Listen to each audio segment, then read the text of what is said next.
Hey there, welcome to Off Duty. I'm Wendy Bounds. I am back in the office after my excursion to the Bronx Zoo, and I'm happy to be here. There's a lot of wildlife around here. Hi, Marshall.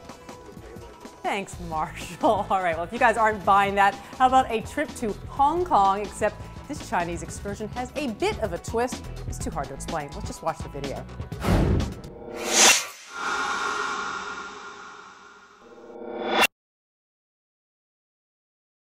I'm trying to get the wow effect. You know, you open it and wow, it's so detailed. This is my vision about Hong Kong, about the architecture in Hong Kong I like. The mix of contemporary and traditional buildings. This is something amazing.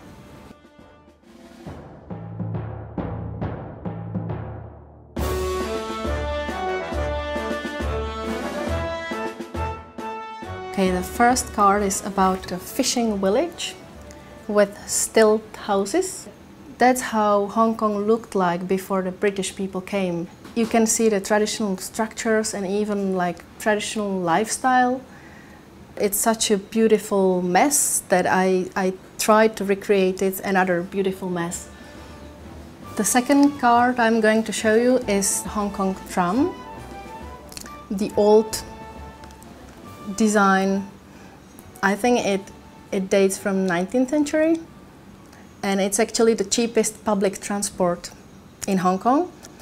And this is my view of a Hong Kong tram in front of those facades from the 50s with plenty of air cons. It's very iconic for Hong Kong. This is the view you can see on most of the postcards and picture books and everything. So this is my version in paper, just plain paper, cutted and folded paper, nothing else. So the last design I'm going to show you is bamboo scaffolding. It's very special because the newest skyscraper would be built with such a traditional bamboo scaffolding. I like some of the contemporary buildings in Hong Kong, but not all of them, because I think that they miss details. And actually the bamboo scaffolding has the detail. Once they remove the scaffolding, sometimes it doesn't look so pretty anymore.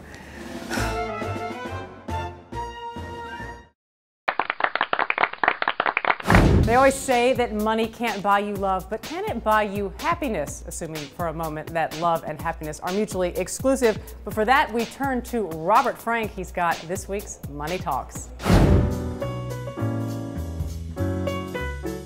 There's been all this new research on happiness, and some of the new research relates to wealth and happiness. And what they found is basically there are two types of happiness.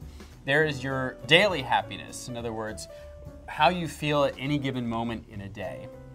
And then there's your overall position in life happiness, where you step back and say, how am I doing in the world? How am I doing relative to others? What they found is that day-to-day happiness does improve as your salary improves. But once you get past $75,000 a year, it stops improving. So I call it the magic salary for happiness is $75,000. However, when it comes to your overall happiness, how am I doing relative to the rest of the people I know? That happiness does improve with your wealth and your income. When I ask the wealthy, what is it that makes them happy? They all say the same thing, which is that at a certain point, wealth fails to bring you additional happiness in your life. It's remarkable how consistent they are. They all come back to three things that the wealthy say make them happy. And the most important thing is that money is not one of those things. The first thing that the wealthy say is the key to happiness is good health. They all say be thankful for your health, because that's something that money, no matter what kind of doctors you think you have, no matter what kind of medical care you can afford, good health is something you really cannot buy. The second thing is a connection to family and people. Wealth has a way of isolating people from both their family and their communities. The wealthy say that connection to your family and other people is really a source of happiness that sometimes falls away the more wealthy you get. And the third thing I think is important is some kind of meaningful work, because they realize that working hard for something, not having something, and desiring that goal is really what keeps us going. And once you've attained it, it's just not interesting anymore. And when I talk to the wealthy who've worked all their lives not to work, many of them end up finding work because they realize it's what they love to do, it's what they're good at, and it's part of what makes them happy.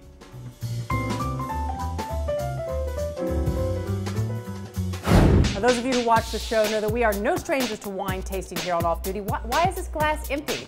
We're actually not strangers to alcohol consumption of any type, but getting back to wine, I'm sure most of you have heard of wine tastings at vineyards, but what about wine ghettos? Confused? Me too. Check this out.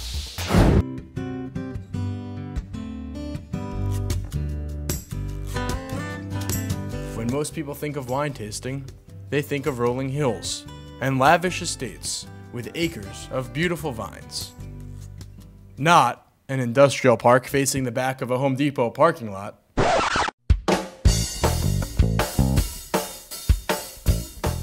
This is the so-called Lompoc Wine Ghetto in Lompoc, California. Lompoc Wine Ghetto is in warehouses. It's not these rolling, lavish estates. It's not these beautiful, scenic wineries. It's about the glass. It's about what's in the bottle. And we show it not on the outside. It's something that you can come in here and experience, and the wine speaks for itself. Chelsea Rushing works at Palmina Winery, which specializes in northern Italian varietals. She gave the Wall Street Journal a taste of some of Palmina's best spring wines. For spring, we have 3 different wines. We have our Tokai Friulano, we have our Malvasia Bianca, and our Dolcetto. And they're all wonderful springtime varietals. They're very bright. Tokai Friulano is very citrusy. It's a coastal wine. It's something that pairs great with asparagus, artichoke. We've got some Grana Padano out here today to try it with. Our Dolcetto is kind of an everyday, really wonderful with pastas, pizzas. So it's great for breakfast, brunch, lunch, dinner. It's kind of Tuesday night wine any time of the week. And then Malvasia Bianca, really fragrant, lots of floral components, lots of honeysuckle, jasmine, really wonderful creaminess to it, but very crisp, completely dry wine that's wonderful with more exotic cuisines. We have an arrabbiata sauce here that's got a little kick to it. It's great with spicier foods. So you could even do Thai food, Vietnamese food, and Malvasia is really wonderful with this fresh springtime produce as well. Across the alleyway at Fiddlehead Winery, assistant winemaker Stephen Villa doesn't think the lack of scenery is a turnoff for Lompoc visitors. People come to the wine ghetto for good wine, and I think everybody who makes wine here can actually produce that. Fiddlehead, which specializes in Pinot Noir and Sauvignon Blanc, gave the Wall Street Journal its recommendations for springtime as well. For springtime, we're just about ready to release our 2011 Gooseberry, which is 100% stainless steel Sauvignon Blanc. It's crisp and refreshing, a lot of citrus notes to it, and it's low alcohol, light bodied, so you can enjoy a glass on the outside porch. You can pair it with fresh fruit, some candied jalapenos would be great with it. Because the tasting rooms and production facilities are one and the same in Lompoc, the person pouring your wine might also be the one who made it. It's fantastic to work in the Lompoc Wine Ghetto. You know, we get a sense of every step of the winemaking process. Of it, you know, we do the punch downs, everybody here does harvests. So many people here are hands-on in this industry that's nice to be able to go from tasting room to tasting room and find people that are so knowledgeable and so involved in the process. For Miss Rushing and the other winemakers at Lompoc, there are some major advantages in winemaking without all the frills.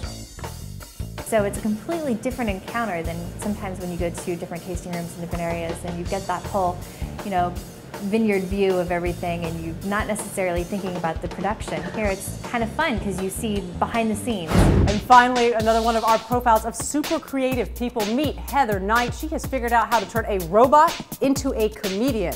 I would say that is super creative. Take a look. All right, let's do this.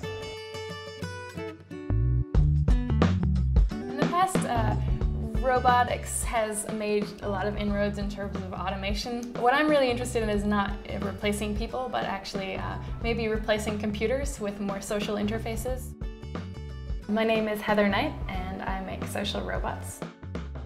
A social roboticist is someone that thinks about how we interact with each other, and we can start to design some of those interaction principles into machines.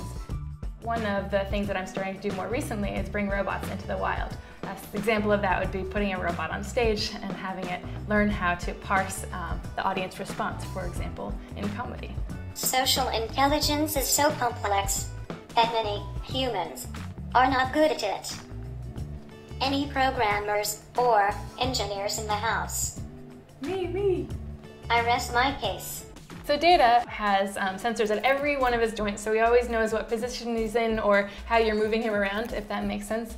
He knows, he has inertial sensor, so he knows what orientation he is, so if he falls over, he can get up again. He's got 2 different cameras, so he can look for faces, for symbols. I had this postcard routine where he was, telling a comedy sketch about a particular neighborhood depending on what postcard you showed him. And then the software that I've been adding is this ability to use its vision data and its audio data. It has 4 different microphones around its head, so you could start to look at where the sound is coming from and also process the signal itself to see this is laughter, this is the volume of the applause. According to my feedback data, you are a wonderful crowd, and I am really glad you are here for me, because I think I might be about to break up with my programmer. Data! Everyone loves when he pretends to be in love with Siri, and he's been trying to get her to come on a date with him, and but he really he's trying to convince her to get a body.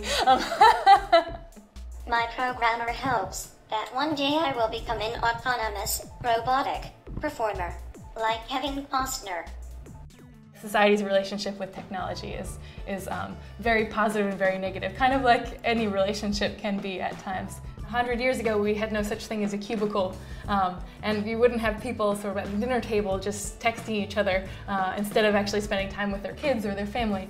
So I think that there's ways of transforming all of the positive aspects of what we have gained through technology, but maybe having it integrate with us in a way that allows us to actually go back to being more human.